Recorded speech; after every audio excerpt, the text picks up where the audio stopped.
ఈరోజు ఒక అమరావతి వచ్చుంటే ఎంత పైకి పోయేవాళ్ళం. ఒక పోలవరం పూర్తి చేసి నదుల అనుసంధానం చేసుంటే ప్రతి ఒక్క ఎకరాకు నీళ్ళు ఇచ్చేవాళ్ళం. రాష్ట్రంలో కరువు అనే మాట లేదు. ఈరోజు ఏం జరిగింది? నీళ్లు ఇవ్వలేకుండా కనీసం త్రాగునీరు కూడా ఇవ్వలేని దుస్థితికి చేరాం. కేంద్ర ప్రభుత్వం నిధులు ఇచ్చినా వాటర్ స్కీములు పెట్టలేనటువంటి పరిస్థితిలో మనం ఉన్నాం. ఒక్క స్కీమును కూడా ఉపయోగించుకోలేదు. మ్యాచింగ్ గ్రాంట్ ఇచ్చే పరిస్థితి లేదు.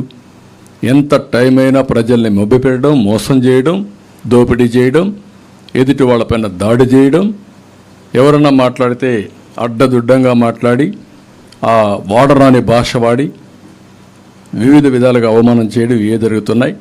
అందుకే మళ్ళీ విజ్ఞప్తి చేస్తున్నా, ఈ సభతో స్టార్ట్ కావాలి.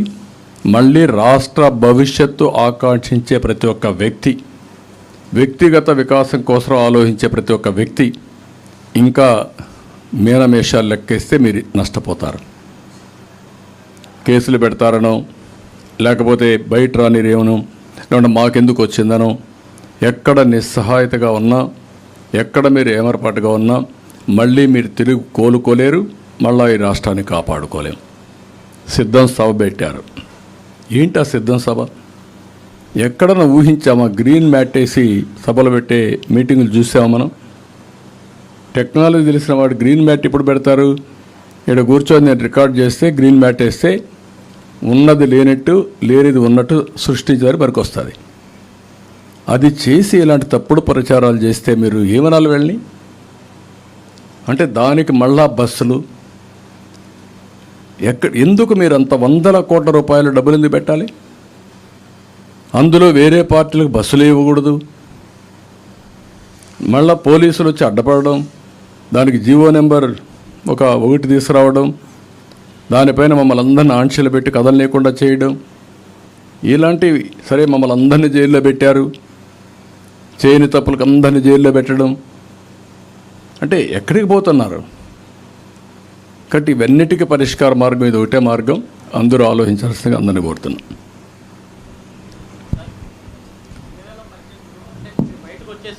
2018లో మీరు బయటకు వచ్చేసారు. అప్పుడు పోలవరం నిర్మాణం కానీ, రాజధాని నిర్మాణం కానీ, తర్వాత అమరావతి వీటి నిర్మాణం సహకరించలేదని వచ్చారు. అవి ఇవ్వలేదని వచ్చారని ఎవరు చెప్పారు? నువ్వు చెప్తున్నావు.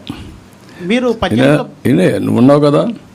ఏం చెప్పాను ఆ రోజు? నేను జరిగిన వాస్తవాలు మీరు చూస్తే 11 ఇన్స్టిట్యూషన్ తీసుకొచ్చా మనం అన్నీ.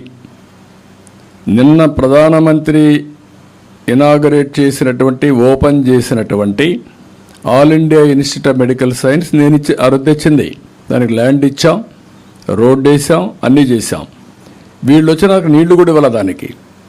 కానీ నిన్న కంప్లీట్ చేసి ఈ విజయవాడకు కానీ, ఈ ప్రాంతంలో కానీ one of the best hospital అది ఇన్స్టిట్యూట్ కూడా. అలాంటివి ఐజర్ కానీ, ఐఐటి కానీ, ఐఐఎం కానీ, ఎన్ఐటి కానీ, సెంట్రల్ యూనివర్సిటీ కానీ, IIIT కానీ అన్నీ తీసుకొచ్చాం. ట్రైబల్ యూనివర్సిటీని ల్యాండ్ ఇచ్చి వర్క్ స్టార్ట్ చేస్తే అది ఆపేశారు. అంటే ఏ ప్రాజెక్టు వీళ్ళు పూర్తి చేయలేదు. ఆ రోజు నేను ఫాలోఅప్ చేయడం, నేనేం చేసాం, వాళ్ళు అడిగేవాళ్ళు, మీరు ల్యాండ్ ఇవ్వాలి. ఎస్, ల్యాండ్ ఇస్తున్నా. మీరు ల్యాండ్ ఇచ్చారు, కాంపౌండ్ వాళ్ళు కట్టించండి. ఎస్, కాంపౌండ్ వాళ్ళు కట్టిస్తాను. కట్టించాం. దాంతో ఏమైంది? బిల్డింగులు చకచక అయినాయి. నీళ్లు లేవు, నీళ్ళు ఇస్తాం. దీనివల్ల ఏమైందంటే ఫాస్ట్ ట్రాక్లో పెట్టారు. ఆ రోజు రైల్వేస్ ఉన్నాయి. వాళ్ళు ప్రతి ఒక్క ప్రాజెక్టు కొంత గ్రాంట్ ఇమ్మన్నారు, మ్యాచింగ్ ఇమ్మన్నారు. ఇచ్చాను, మ్యాచింగ్ ఇచ్చాను. దానివల్ల ఏమొచ్చింది? ఎక్కడ చూసినా రైల్వే క్రాస్ ఓవర్స్ వచ్చాయి, ఫ్లైఓవర్స్ వచ్చాయి ఆ రోడ్డు మీద. అలాంటి పనులన్నీ చేయించుకున్నాం. ఒక్క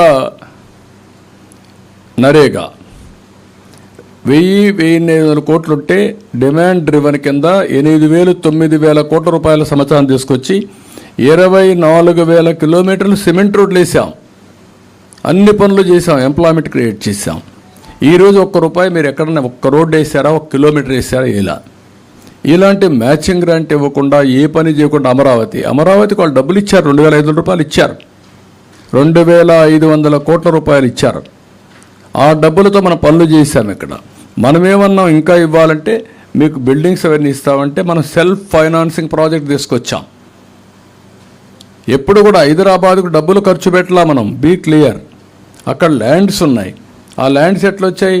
గవర్నమెంట్ ల్యాండ్స్ అవి. ఆ ల్యాండ్లు ఒక్కొక్క బిట్ అమ్ముతా వచ్చాం. ఇప్పుడు బ్రహ్మాండంగా మొన్న అమ్మారు వాళ్ళు, 70 కోట్లకు అమ్మారు, 100 కోట్లకు అమ్మారు ఎకరా ఆక్షన్లో.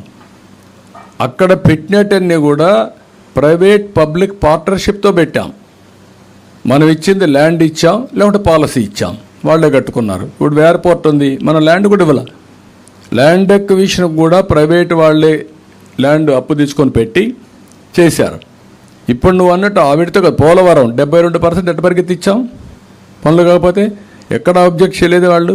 కానీ ఒక్కొక్కసారి కేంద్రం అంటే 29 రాష్ట్రాలు ఉంటాయి.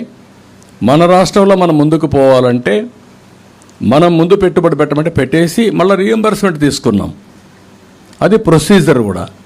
మన మీద మనకు ఇంట్రెస్ట్ ఉంటే అన్నిట్లో నాకు ఎక్కడ అబ్జెక్షన్ రాలేదు. ఒక్క ప్రత్యేకమైన హోదా ఇవ్వకపోతే అది సెంటిమెంట్ ఉంటుందనే ఉద్దేశంతో నేను పడ్డాను. స్పెషల్ ప్యాకేజ్ ఇచ్చారు. అదే మరి బ్యాక్వర్డ్ ఏరియాస్ డబ్బులు తెచ్చాం. ఆ తర్వాత నేను పోయిన తర్వాత ఈ 5 ఏళ్లలో ₹1 వచ్చిందా బ్యాక్వర్డ్ ఏరియాస్కి? 1150 కోట్ల రూపాయలు వచ్చింది ఆ రోజు. తెలంగాణ, మన రాయలసీమ 4 జిల్లాలు, ఉత్తరాంధ్ర 3 జిల్లాలు, 7 జిల్లాలు కలిపి ఎవ్రీ ఇయర్ 50 కోట్ల చొప్పున 350 కోట్లు ఇచ్చారు. తీసుకొచ్చాం. మళ్ళీ ₹1 వచ్చిందా? ఎక్కడికి పోయారు? నేను శాంక్షన్ చేయించింది ఏదైతే వైబిలిటీ గ్యాప్ ఫండింగ్ ఉందో 2014లో, అది నేను శాంక్షన్ చేపిస్తే వీళ్ళు వచ్చి రిలీజ్ చేసుకొని ఖర్చు పెట్టేసుకున్నారు. ఆ 10,000 కోట్లు 15,000 కోట్లు. అది తప్ప ఏం చేశారు? ఏమీ చేయలేదు. ఒక్క ప్రాజెక్ట్ తేలేదు, ఒక్క ఇష్యూ తేలేదు. నేను ఆ సెంటిమెంట్ కోసం అది కూడా ఇవ్వమని అడిగాను, ఇవ్వలేదు. నేను డిఫర్ అయ్యాను.